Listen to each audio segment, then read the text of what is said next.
Hello and welcome to the Aviva Premiership Round 11 predictions, brought to you by DrivingMaul. Hi, I'm Paul, the guy behind DrivingMaul, and thank you very much for joining me. So we've reached the halfway point of the regular season as we head into the festive period, and whilst we get some time off, the players don't. But they should be performing in front of some packed houses, so we should get some good atmosphere around these games.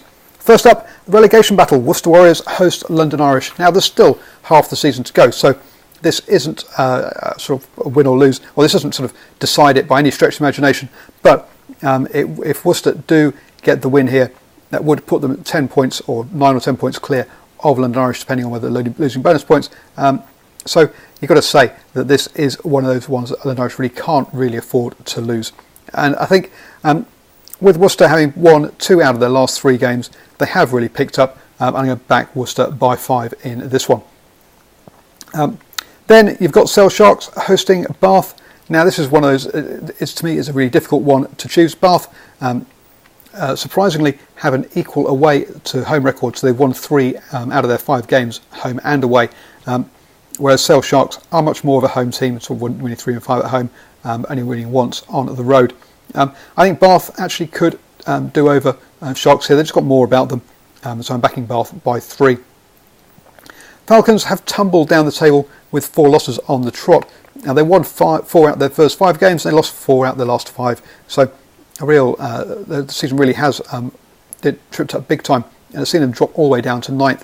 Quins sat in mid-table, and one of these sides does. I think they've only lost once at home, only won once away. So with their 5 wins out of 10, and they're on the road.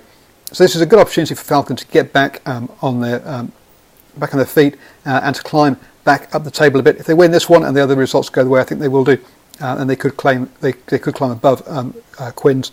I think Newcastle should win this one by about 5.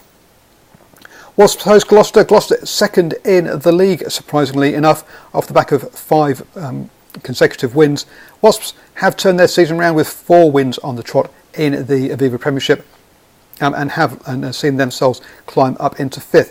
So this should be one of the top clashes of the weekend, and I'm backing Wasps to win this one by 3 at home. But Gloucester, say, have had a very good run and could definitely upset Wasps here. Saints host Exeter Chiefs. Saints are in all sorts of trouble. They've lost their last 5 games in the Premiership. They've just sacked their coach. They're in a mess, let's be honest. Chiefs coming off the back of a hard time in Europe, admittedly, having lost those 2 games to Leinster. But they are on a run of 5 games. They are top of the table, and I'm expecting Exeter to win this one by 5. The other real great clash this weekend, Leicester Tigers versus Saracens. 2 teams that were going really well, but then have tripped up recently.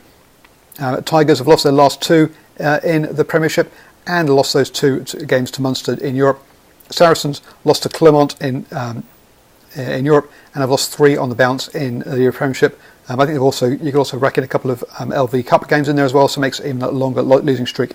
So this one, 2 teams that really need a bit of a morale boost win. I'm going to back Saracens by 3, but this one could go either way.